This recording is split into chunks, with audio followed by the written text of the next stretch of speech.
बच्चों, जैसे कि हमने कल पढ़ा कि भारतीय लोकतंत्र की सफलता में आने वाली बाधा, पहली बाधा है निरक्षरता। ठीक है, आज दूसरी बाधा के बारे में हम बताएंगे।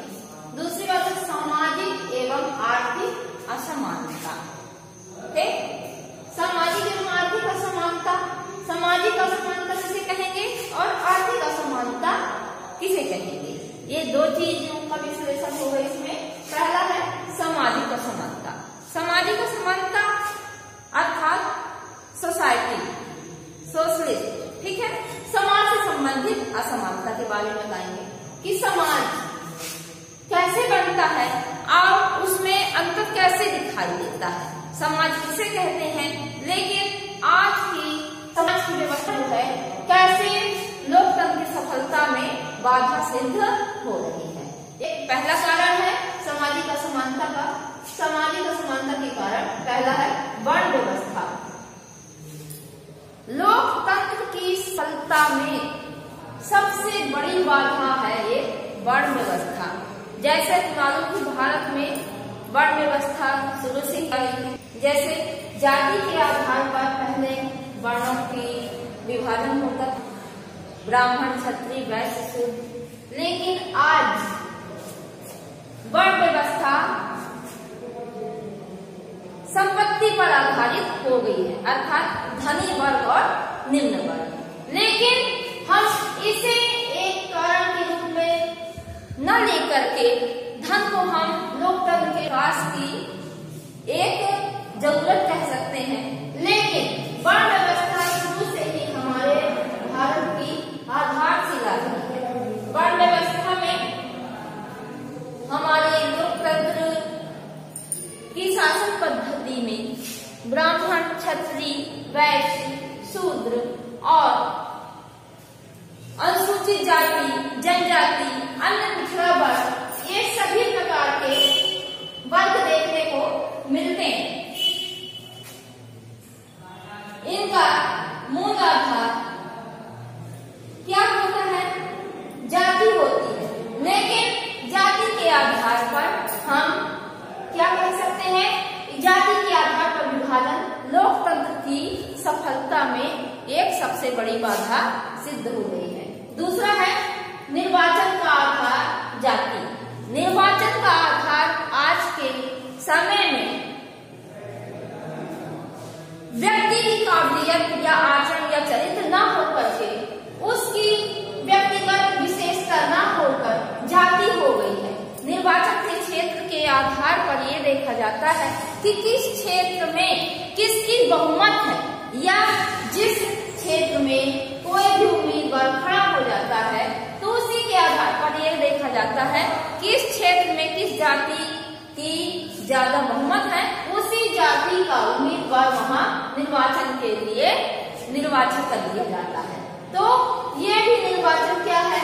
एक सफल व्यक्ति को, योग्य व्यक्ति को लोकतंत्र में हिस्सा लेने का समय नहीं मिल पाता है और एक निम्न गुण वाले व्यक्ति को जाति के आधार पर लोकतंत्र के लिए नियुक्त कर दिया जाता है। ये क्या है?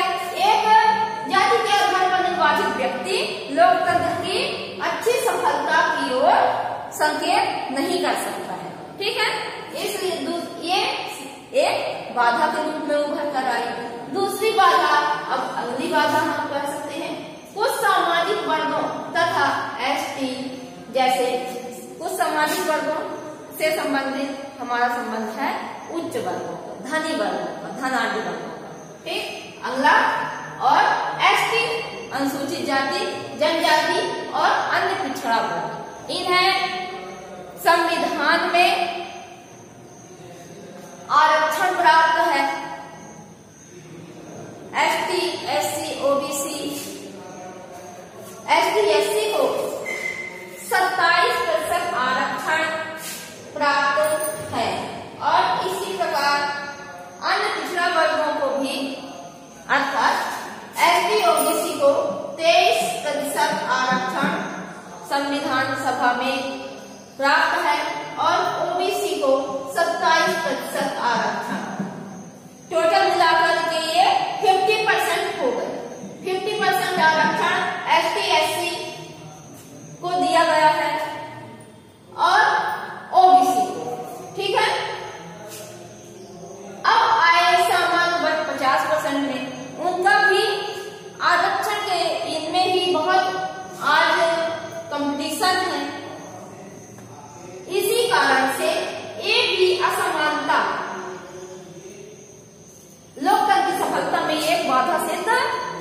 है। जैसा कि जब संविधान बना था तो उस समय इसके लिए लोकतंत्र की सफलता के लिए एक कुछ आरक्षण संविधान ने कर दिए थे। ये 10 वर्षों के लिए थे, लेकिन 10-10 वर्ष करके ये पुनः बढ़ते गए हैं और ये लोकतंत्र की सफलता में बाधा सिद्ध हो रही है। ठीक है, क्योंकि इनसे जो योग्य व्यक्ति हैं वो पीछे रह जाते हैं और अयोग्य व्यक्ति क्या करते हैं, इनमें सफलता प्राप्त कर लेते हैं। तो ये क्या है, एक सफल व्यक्ति जिस प्रकार से सोच सकता है, लोकतंत्र की सफलता के लिए प्रयास कर सकता है, एक अयोग्य व्यक्ति वो कार्य नहीं कर सकता है। अगला, सामाजिक असमानता के कारण लोकतंत्र वर्गतंत्र में परिवर्तित हो गया है।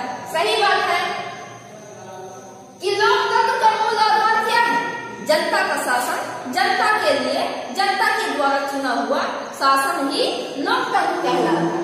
लेकिन अब जनता के द्वारा जनता के लिए चुना हुआ शासन लोकतंत्र के आधार पर वर्गतंत्र में परिवर्तित हो गया है। वर्गतंत्र अर्थात धनी वर्ग और निर्धन वर्ग।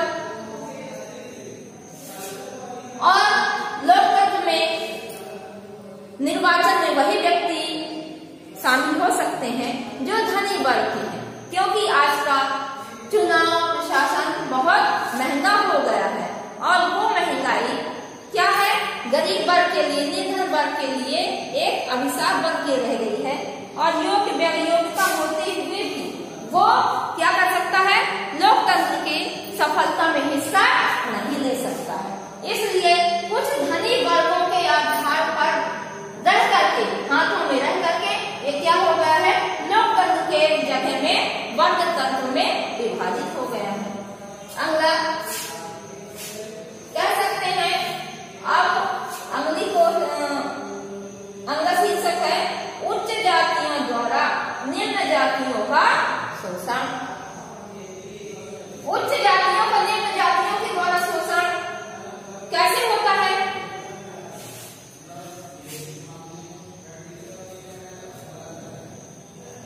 ये जो जाति वर्ग विभाजन है, धर्म, जाति, वंश, कुल, इसके आधार पर ये वर्ण व्यवस्था बनी हुई है और उच्च जाति के वर्ग हमेशा निम्न जाति के लोगों का शोषण करते रहे हैं, जिससे समाज में असमानता व्याप्त हुई है और यही असमानता लोकतंत्र की सफलता में एक बाधा सिद्ध हो रही है। सामाजिक असमानता के कारण ही लोकतंत्र आज सफलता की सीढ़ियां नहीं चढ़ पा रहा है।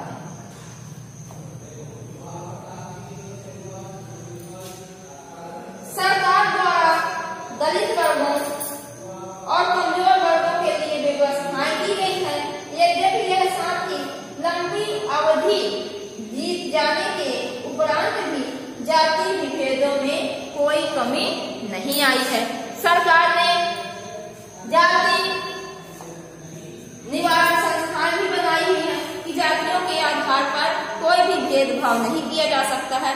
हमारे मौलिक अधिकारों में भी इसका निषेध बताया गया है कि जाति के आधार पर किसी प्रकार का कोई भी भेदभाव नहीं होगा। लेकिन उच्च जातियों के द्वारा हमेशा निम्न जातियों का शोषण किया जाता रहा है, इसलिए वो आगे बढ़ने में असफल हुए हैं। और यही कारण है कि लोकतंत्र की सफलता में एक बाधा सिद्ध हो रही है।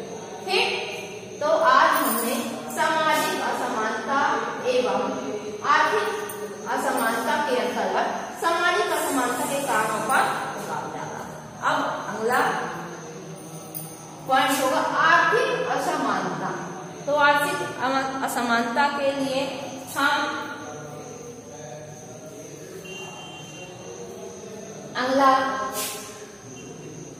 स्टेप लेंगे, अगली श्रेणी में जाएंगे, उसके लिए हम कल पढ़ेंगे।